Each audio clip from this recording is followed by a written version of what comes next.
Señor, te damos a ti la gloria, el reconocimiento en esta noche. Hoy bendecimos y exaltamos tu poderoso nombre, Padre eterno. Te pedimos, Señor, que tú nos sigas ministrando con tu presencia, alumbrando los ojos de nuestro entendimiento, trayendo tu luz, tu verdad, Señor, tu consuelo, tu paz a nuestras vidas, en el nombre de Jesús. Amén. Aborrecí entonces la vida, pues todo cuanto se hace debajo el sol me resultaba repugnante. Realmente todo es vanidad, es correr tras el viento. Aborrecí también todo el trabajo que hice bajo el sol, pues el fruto de tanto afán tendría que dejárselo a mi sucesor.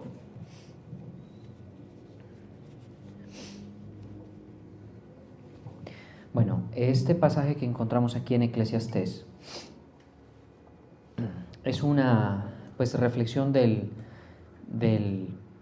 proverbista Salomón, del rey Salomón, que es bastante fuerte en su declaración, ¿no? Es decir, uno cuando ignora las escrituras, que es un gran problema, no sabe qué tipo de expresiones se puede llegar a encontrar en ellas, ¿no? El que ignora las escrituras piensa que es un libro, digamos, en el que probablemente todo lo que encuentre sea, pues quizá palabras de ánimo, quizá, o palabras de esperanza, o que quizá en las escrituras pues está un tema místico, un tema que exige fe y que por ende pues se refiere exclusivamente a temas espirituales, podríamos decir, también podríamos decir temas intangibles también. Y esa perspectiva, por supuesto, se da básicamente por la mera ignorancia de las escrituras, porque una vez uno la comienza a profundizar, como estamos en este propósito y en esta tarea, los que nos venimos a exponer constantemente a la palabra, pues nos damos cuenta que realmente tiene unas expresiones que responden muchísimo a las realidades humanas y que también tienen unas expresiones que uno no espera encontrar, ¿no? En la Biblia, en las Sagradas Escrituras, en las Escrituras inspiradas, porque parecen ir en contravía a una expectativa, a una sana, digamos, percepción de lo que es la vida. Por ejemplo, aquí usted ve que el rey Salomón dice algo que realmente toma tiempo y madurez y trato del Señor y honestidad llegar a esto y ponerse de acuerdo con esto, ¿no? Y ponerse de acuerdo con esto, porque aquí también tengo que mencionar lo siguiente, y es que el objetivo de leer la palabra, las escrituras, es ponerse de acuerdo con ellas, porque si solo es conocerla, pues la verdad es que queda uno en una posición completamente indeseable, en una posición incompleta, digámoslo así, y realmente ese no es el propósito. Si ese fuera el propósito, pues la generación religiosa de los tiempos de Cristo hubiera, digamos, ganado por goleada, digamos, la situación, porque eran escribas, eran personas que conocían las escrituras. La cosa es ponerse de acuerdo con ella. Entonces, cuando uno ve, por ejemplo, este tipo de versos, versículo 17, versículo 18 de Eclesiastés, pues, hombre, si somos honestos, pareciera que el rey está, pues, como en una vibra muy diferente a lo que nosotros normalmente vemos en nosotros mismos y en otras personas. O sea, ¿cómo es que llega una persona a aborrecer la vida? ¿Sí? Y cómo es que esa persona supuestamente tiene dentro de sí una sabiduría superior y un conocimiento muy, muy, muy refinado de Dios. ¿Sí? ¿Cómo es que una persona llega a esa conclusión? ¿Sí? Y entonces aquí el tema es que uno debe llegar a ponerse de acuerdo con las escrituras, porque ese es el objetivo, y ese es un reproche que les hizo el Señor Jesús, ¿no? Si me permiten, voy a leerles un verso que puede ayudarme a fortalecer este concepto que estoy planteando. En Juan capítulo 5, versículo 39, mire usted lo que el Señor Jesús dice, ¿no?, acerca de las Escrituras, que es del tema del que estamos hablando ahorita. En Juan 5:39 dice: escudriñad las Escrituras, porque a vosotros os parece que en ellas tenéis vida eterna, la vida eterna, y ellas son las que dan testimonio de mí. Entonces, ¿qué se pretende con el tema de las Escrituras? Más allá de la discusión de si son inspiradas, que eso ya lo creemos y tenemos fuertes argumentos en favor de la inspiración de las Escrituras, ¿sí?, más allá de eso, se pretende que la persona las escudriñe, ¿sí?, y que se ponga de acuerdo con ellas, porque aquí lo que el Señor les está diciendo a los fariseos, a los maestros de la ley, le dice: estúdienla, porque ustedes la conocen, pero ella da testimonio de mí, ustedes no aceptan eso. Entonces, ¿qué pasa con la mente de la gente que no se conforma a las Escrituras? Bueno, sencillamente que está en una riña, digamos, en una contención constante con los conceptos de la Escritura, y eso lo único que consigue es alejarlo de una posición adecuada delante de Dios. ¿Estamos de acuerdo? Alejarlo de esa posición.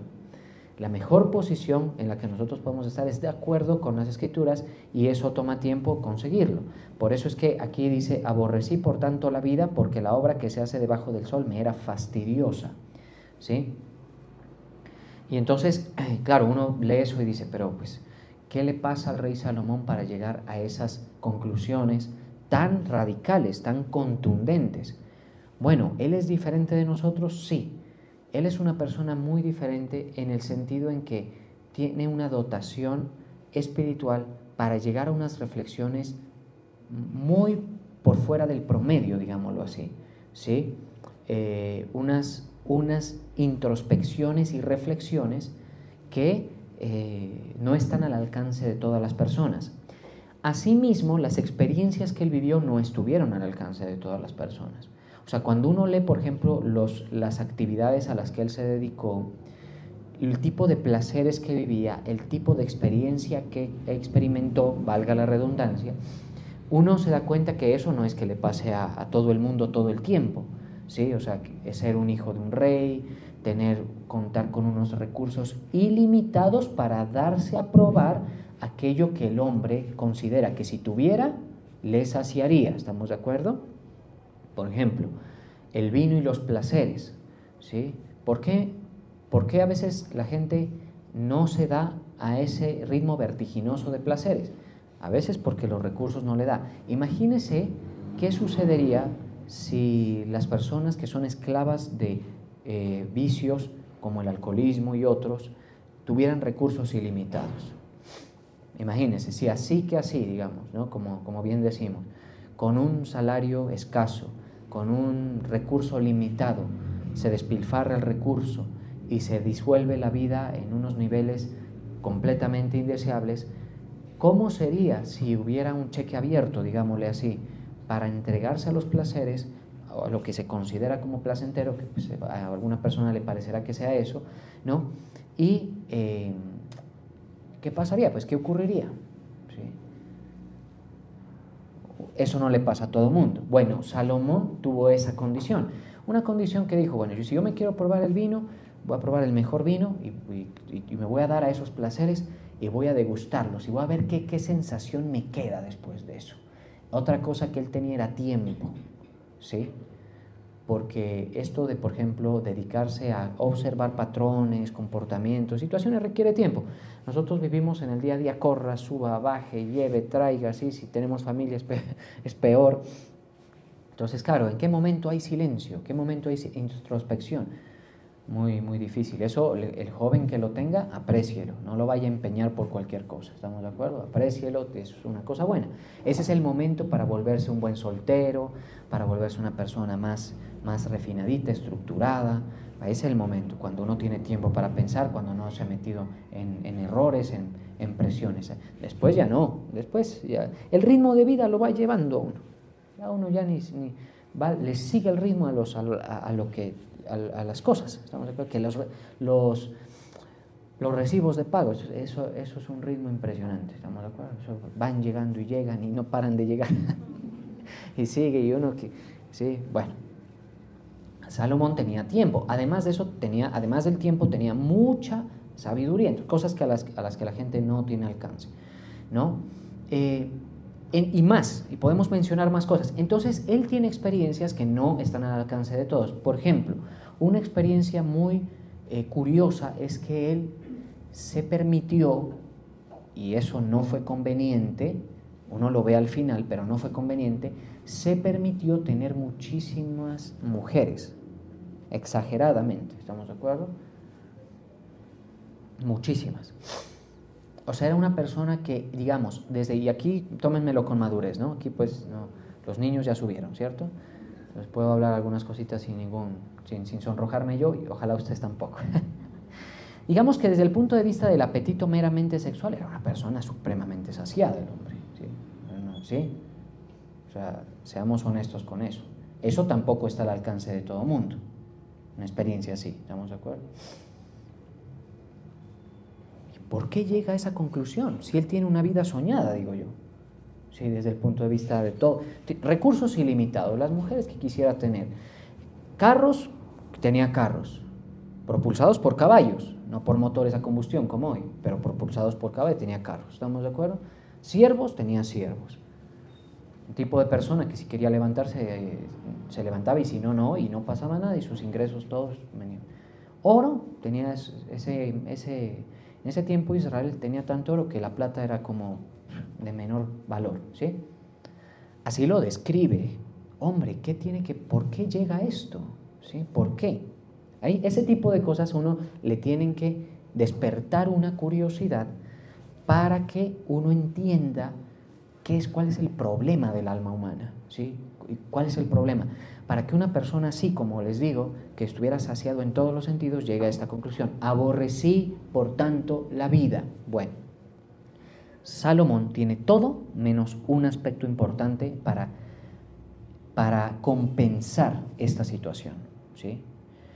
Él tiene sabiduría, tiene recursos, tiene tiempo, tiene un estatus de vida maravilloso, se dio a estudiar aspectos geológicos, meteorológicos, se dice, un comerciante exitosísimo, en fin, todo eso, todo lo que se conoce de Salomón, ¿sí? Pero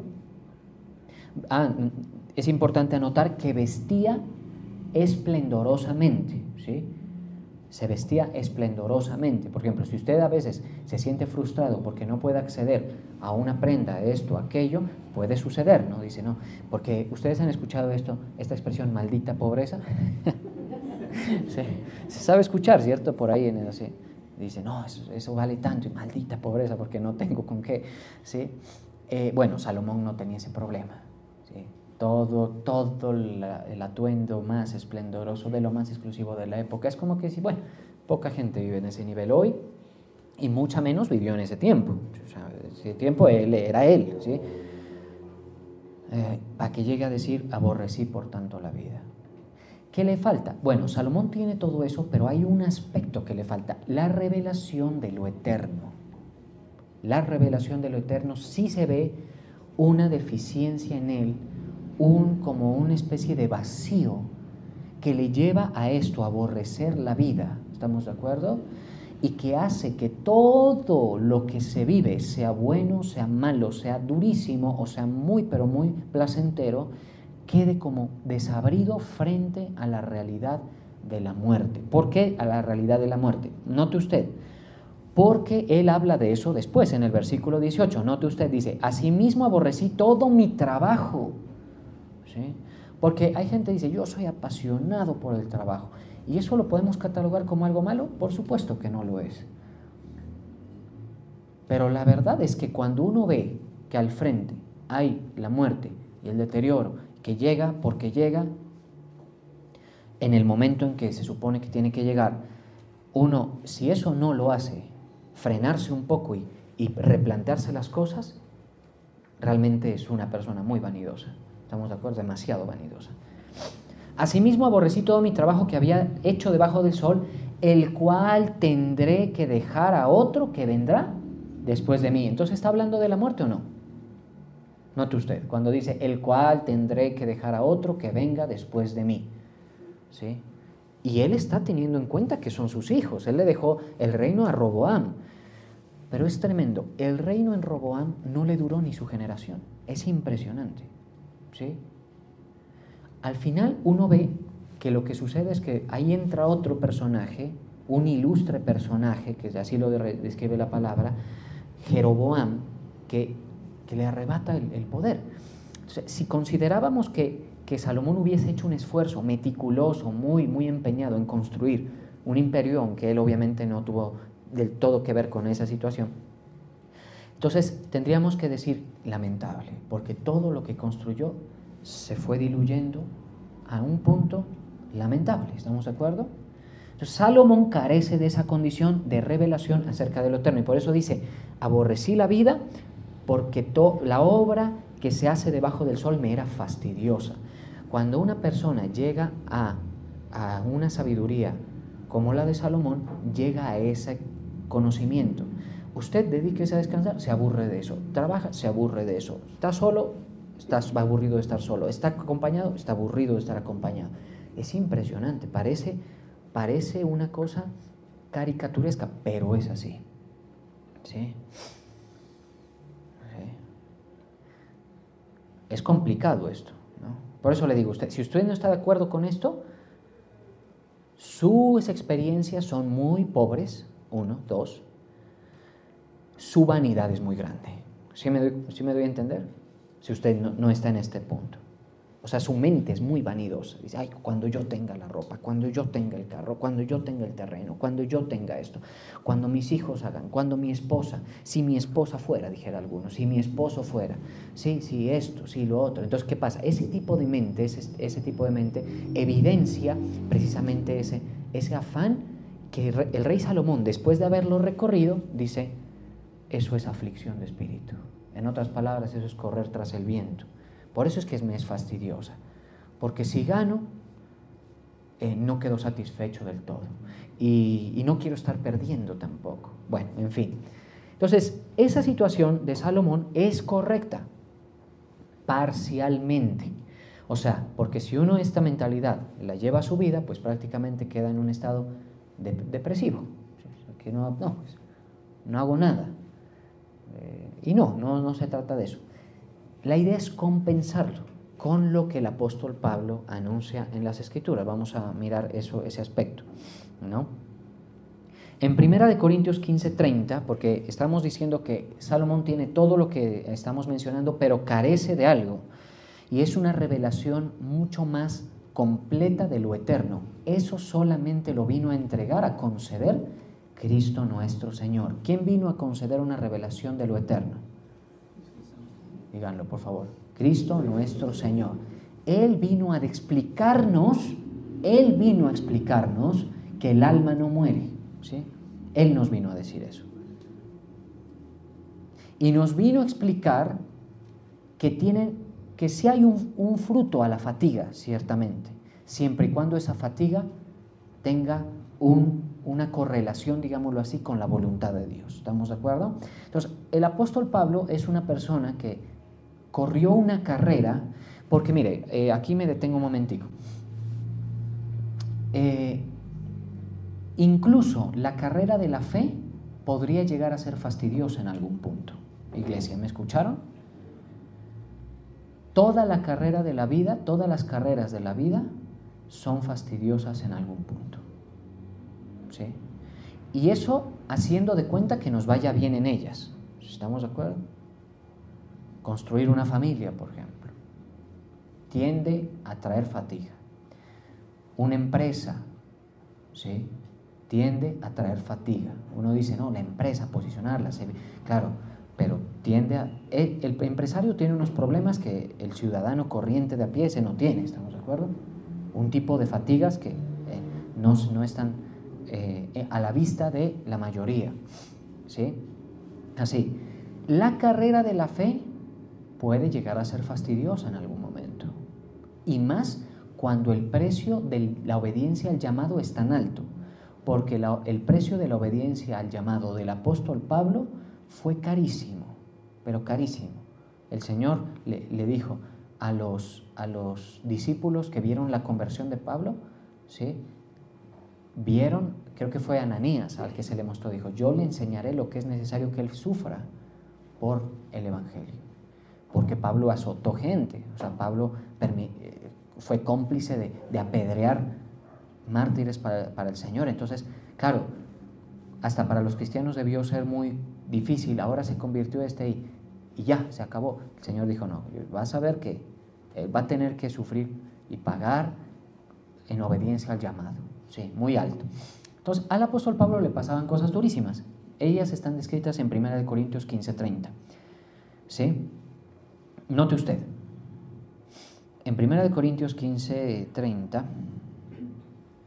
está eso que les acabo de decir, ¿no? ¿Y por qué nosotros peligramos a toda hora? Pablo peligraba a toda hora. Os aseguro, hermanos, por la gloria que de vosotros tengo en nuestro Señor Jesucristo, que cada día muero. Si como hombre batallé en Éfeso contra fieras, ¿qué me aprovecha?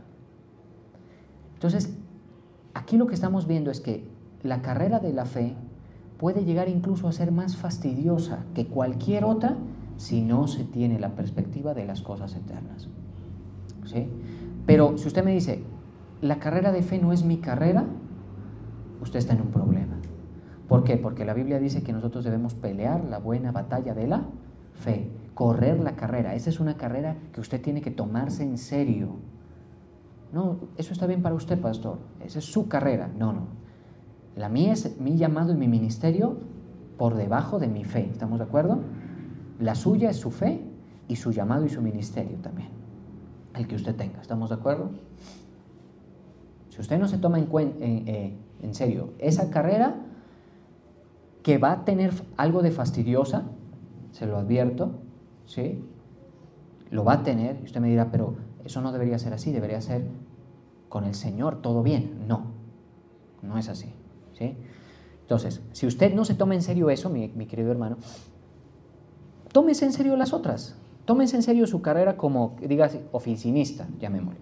O tómese en serio su carrera como abogado, o como ingeniero, o como servidor público. Tómeselo en serio. Van a ser igual de fastidiosas, pero aún peor, porque esas no tienen ningún efecto en lo eterno. Esas sí son para aborrecerlas, digamos, al final del día. ¿Estamos de acuerdo? Para decir yo, ¿qué me quedó de esto? ¿Sí? Perdí, bueno, a veces es más lo que se pierde que lo que se gana si uno analiza a la luz de esto, a la luz de la muerte. ¿Estamos de acuerdo?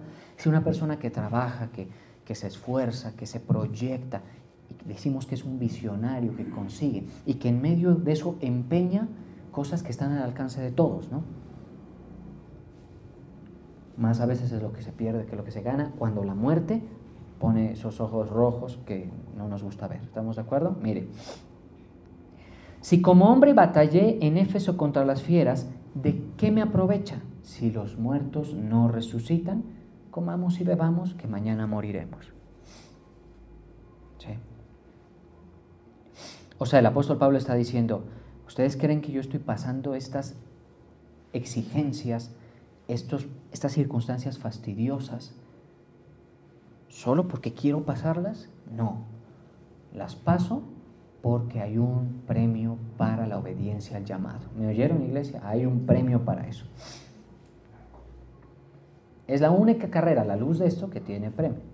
Del resto, todo lo demás es fastidioso, es difícil, es agridulce. Yo no le digo que no se alegre cuando tenga algo, disfrútelo, un buen plato de comida, la compañía de su familia, todo eso disfrútelo en la medida, pero dése cuenta a la luz de la palabra que deja vacíos, las circunstancias dejan vacíos, ¿sí? Y es importante que nosotros lo compensemos. ¿Qué le falta al rey Salomón? ¿Sí? Ponerle, digamos, el condimento a la vida de la expectativa de la vida eterna. Eso es lo que le falta. ¿Estamos de acuerdo? Que se ve que en Eclesiastés se ve muy, muy ausente esa revelación, ¿no? Por eso es que él dice, todo es vanidad. Claro, pero a la luz de esto hay esfuerzos que no son vanidad. ¿Estamos de acuerdo? Hay esfuerzos que no lo son. Hay fatigas que vale la pena pelear. Hay, digamos, carrera que vale la pena seguir. ¿sí? Y si hay alguna que valga la pena, es la carrera esta de la fe que nosotros tenemos, en la cual estamos, ¿cierto? En la cual usted y yo estamos. Entonces, si como hombre batallé en Éfeso contra fieras, mire que esto, por ejemplo, en la Escritura solo se menciona tangencialmente, pero se sabe que Pablo se agarró con fieras. Batallé en Éfeso contra fieras, ¿sí? Y bueno, podríamos pensar que se refiere también posiblemente a opositores, puede ser, pero nadie puede atreverse a descartar que se tuvo que enfrentar a animales salvajes, puede ser. ¿Por qué? Por la trayectoria del Evangelio, ¿sí? Por la obediencia al llamado, por la carga ministerial que le fue entregada. Si eso no es así, mire, si los muertos no resucitan,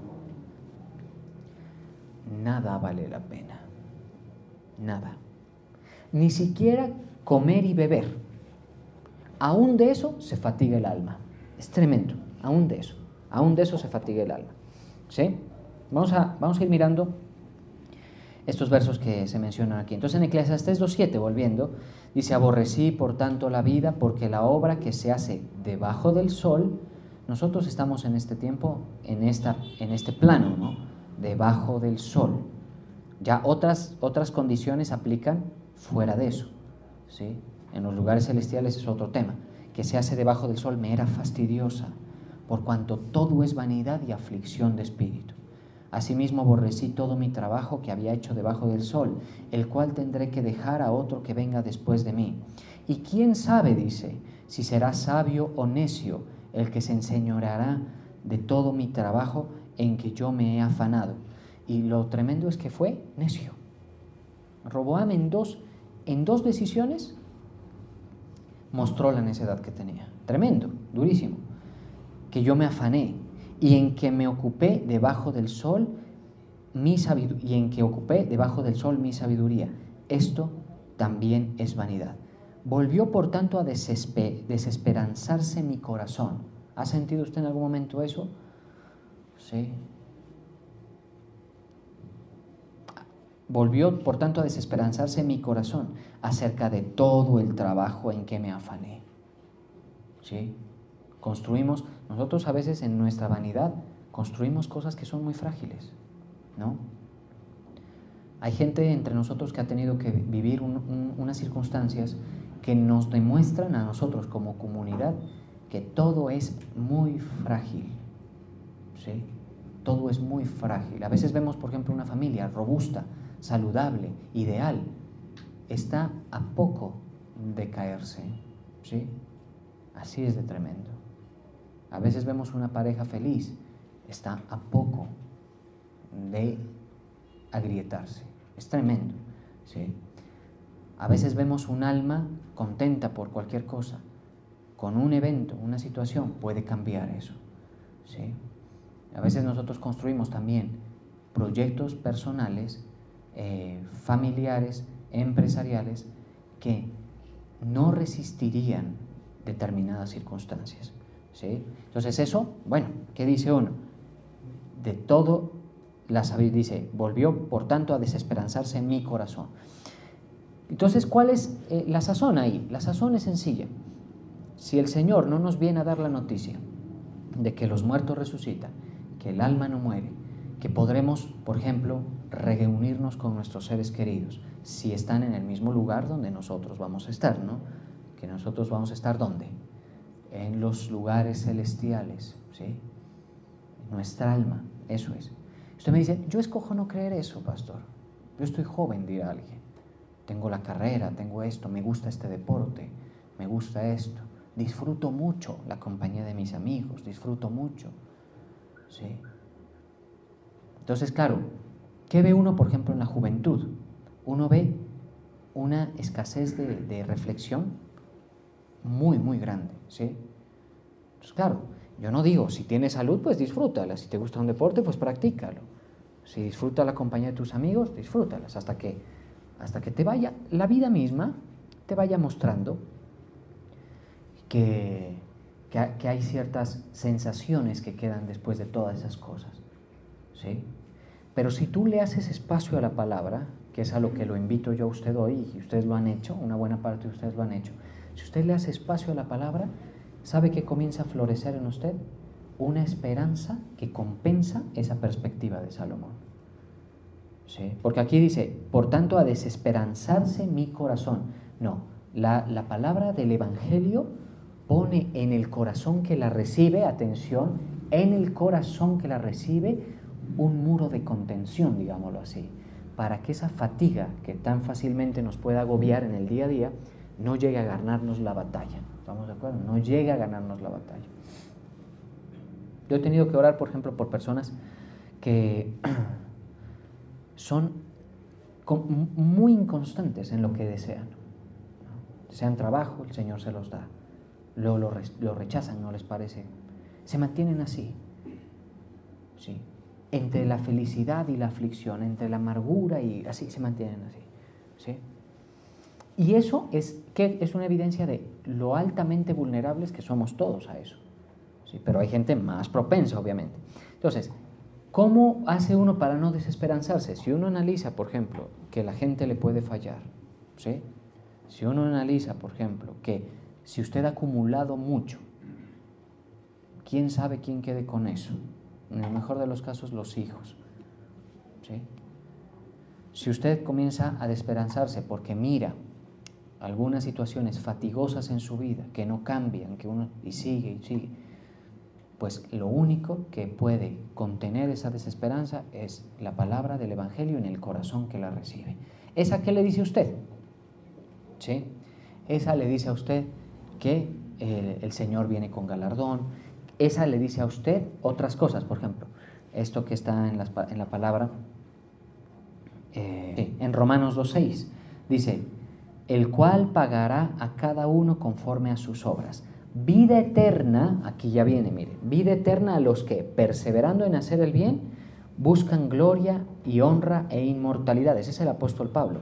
Pero ira y enojo a los que son contenciosos y no obedecen a la verdad, sino que obedecen a la injusticia.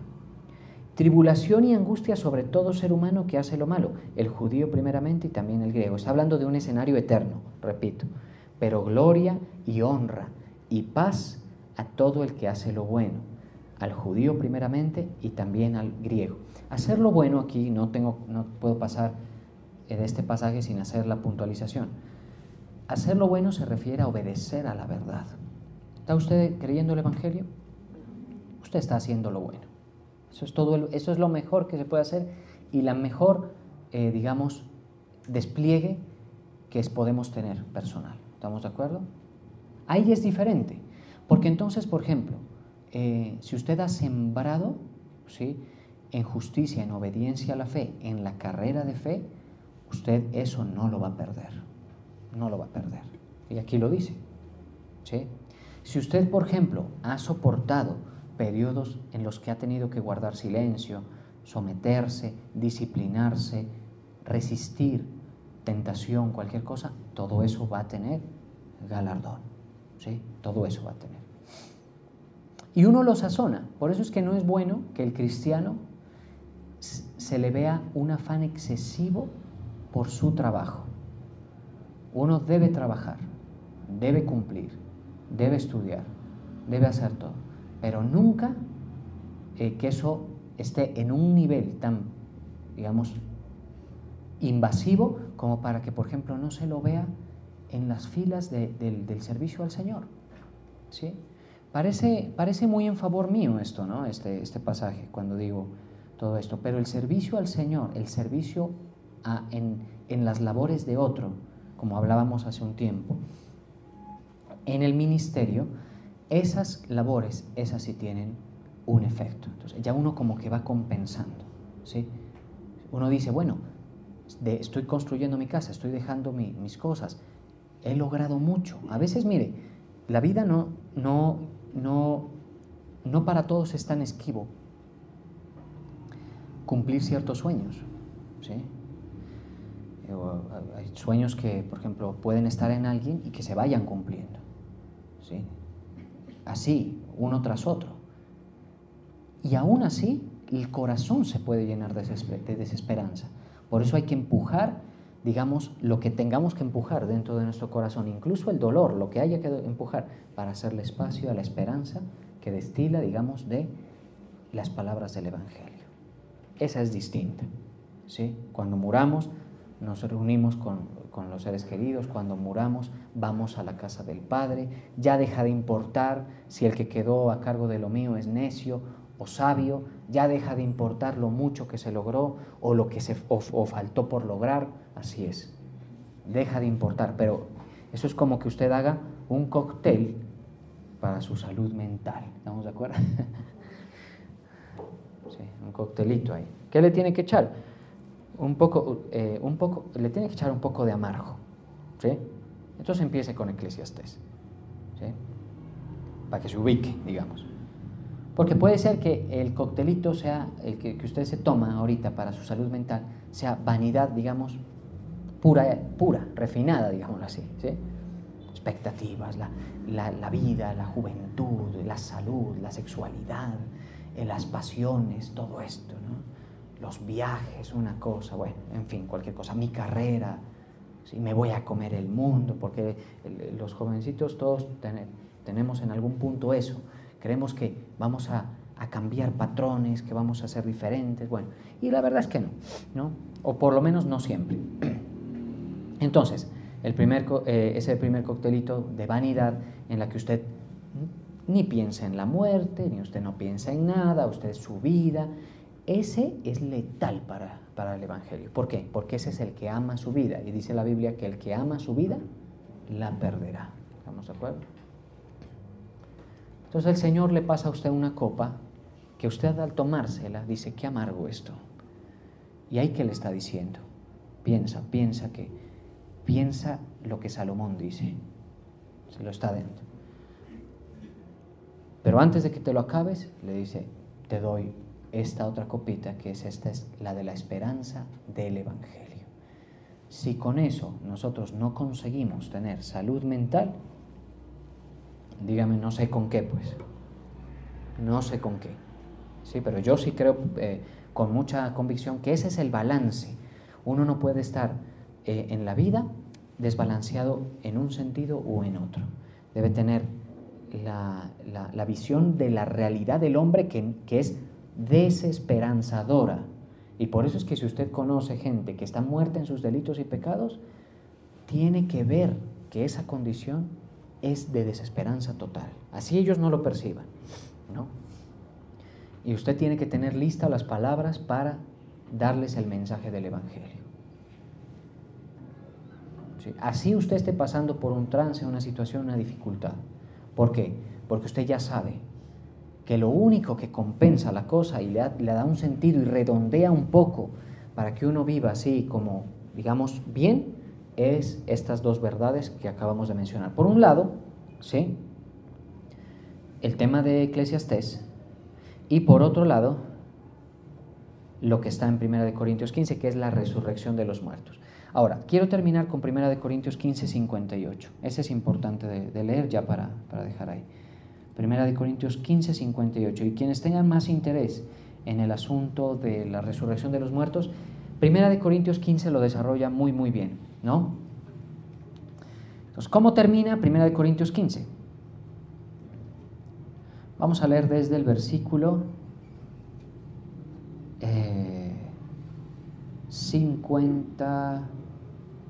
50. Desde allí, para que lo cerremos como debe ser. Dice, 1 Corintios 15, 50. Pero esto digo, hermanos, que la carne y la sangre no pueden heredar el reino de Dios, por si tienen alguien dudas de eso.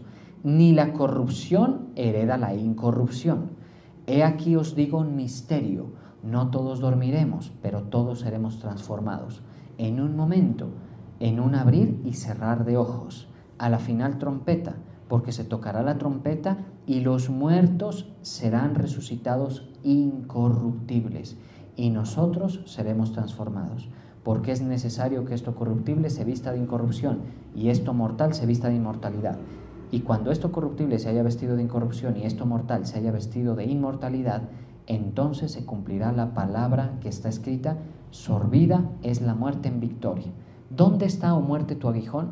¿Dónde, oh sepulcro, tu victoria? Ya que el aguijón de la muerte es el pecado y el poder del pecado la ley. Aquí viene. Mas gracias sean dadas a Dios, que nos da la victoria por medio de nuestro Señor Jesucristo. ¿La victoria sobre qué? Sobre esa desesperanza de la muerte y de que todas las fatigas, que todo en lo que usted se fatiga quede en nada. Esa es esa victoria, ¿sí? Así que, hermanos míos, y esto va para nosotros como iglesia, hermanos míos amados, ¿qué dice? Estad firmes. ¿Cómo hay que estar en las cosas del Señor? Firmes y constantes, creciendo en la obra del Señor. ¿Cuándo? Siempre. Y esto es hermoso. Sabiendo, ¿qué cosa? Que vuestro trabajo en el Señor no es en vano. Ese es el cóctel. ¿Se da cuenta? Entonces, claro, toca pasar por lo amargo para llegar a esto. Toca pasar por lo amargo para llegar a lo dulce, para compensar la perspectiva que se tiene de la vida y poder, pues digamos, superar ciertas dificultades. Vamos a orar.